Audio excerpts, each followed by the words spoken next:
Ground bait is underused by most carp anglers. Fantastic bait, excellent carrier for corn steep liquor, any liquid attractants really, hemp, you can use pellets, sweet corn, with a fish meal base, extremely high leakage, very attractive to fish, can bring them on bait very quickly as opposed to boilies. Fantastic bait boilies, but not instant high attract like ground bait. Fished with worms, sweet corn, bread, over the top, absolutely devastating. I think I'm now going to go and throw a few balls in to build the swim up. Right, this is a likely looking spot between the pads and the overhanging bush. Carp will be more than happy to cruise through there. Let's see if we can get some going.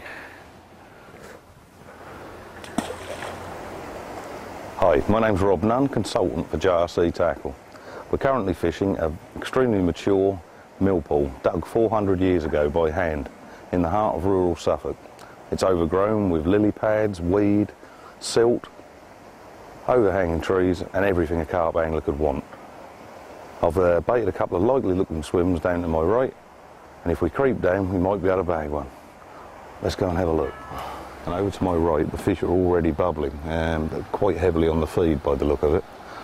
I'm going to start off with worm, and I'll just take this moment to mention that I'm using a new rod from Shakespeare called the Mac 2. 2-pound test curve, fantastic rod for light stalking, barbel fishing, bream, anything that suits a slightly more powerful rod, but still with the forgiveness for medium to large size fish. I'm also using a Abu Cardinal free spool reel.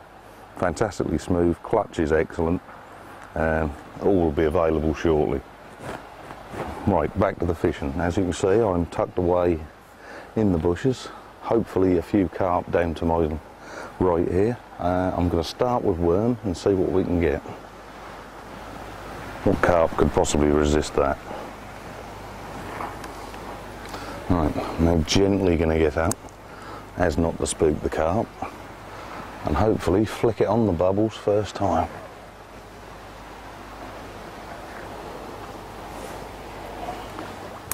Maybe second time.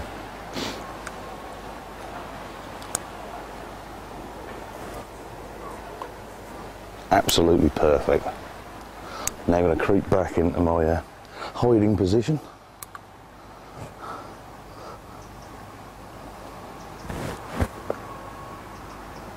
Set the rod down, and hopefully there's a carp there waiting. Really good areas of bubbles coming up alongside the float now. Would normally mean a bite is imminent. The pads are knocking. Oh, just had a very strong line bite. You get that a lot with float fishing. You have to learn to distinguish between a line bite and a real bite. I'll take this opportunity to point out that you must make sure your clutch is set correctly. Visually seeing the carp come into the swim, digging the bottom up, generally grubbing around for any food that's down there. Another nice clump of bubbles coming up behind the float now. Pads are still knocking. By placing my bait just the other side of them pads, the carp should feel perfectly safe to feed there. The likelihood of a bait being presented there before is very unlikely, so they shouldn't be wary.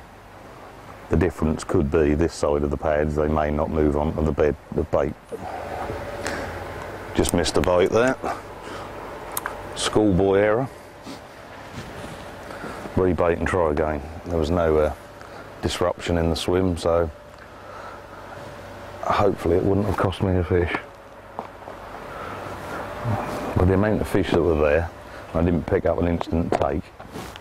Sometimes it's well worth changing the bait. I'm actually going to try a bit of bread flake.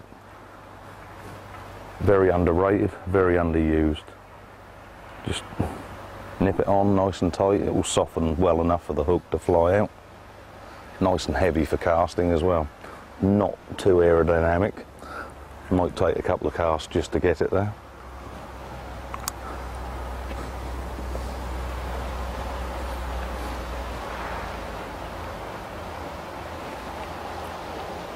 Nope, spot on first time.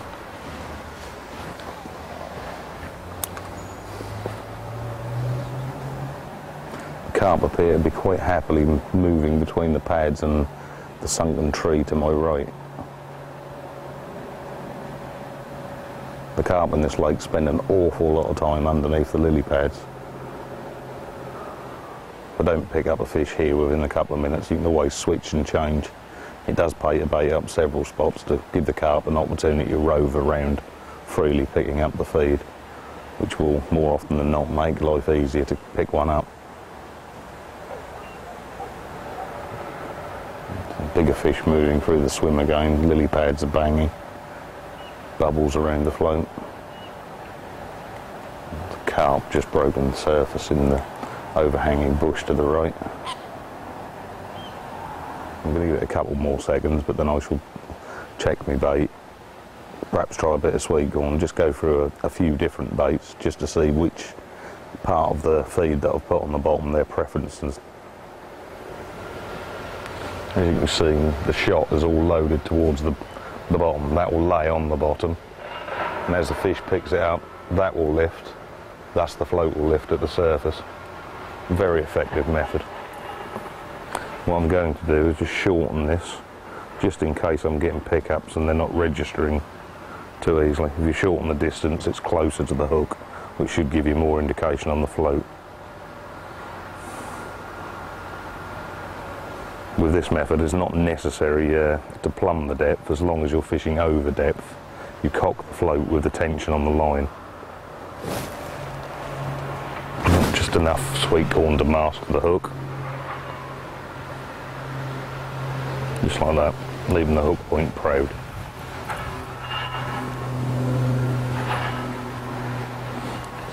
Gently flick this back out.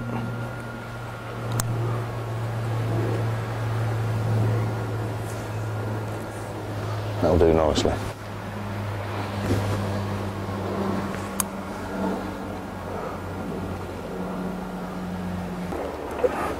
Right, fantastic. Hooked one on the float. Fighting hard, just trying to keep out of the pads and the weed. It's trying really hard to get into them pads. It's not a big fish, but it's fighting hard. Nice common. Fantastic. That's what it's all about. Fairly light rod, but fantastic for hit and hold tactics. Sort of tip to middle, almost through action. 2 pound test curve. Fantastic rod for this type of fishing. Here she comes, trying to get into the weed. Almost ready for the net. Fish is almost ready on the top. Here he comes. He's beat, never got to the pad, so. And that's the way to do it. One on the float. Fantastic. Transfer him to the mat, unhook him, get him back. Right, this is the fruits of float fishing. Fantastic fight, fin perfect fish. If you get your bum off the bed chair, this is what you can achieve. Loads of aspects to stalking, floater fishing. This is what you can achieve. Fantastic fish. I think we better get him back in the water. Job done.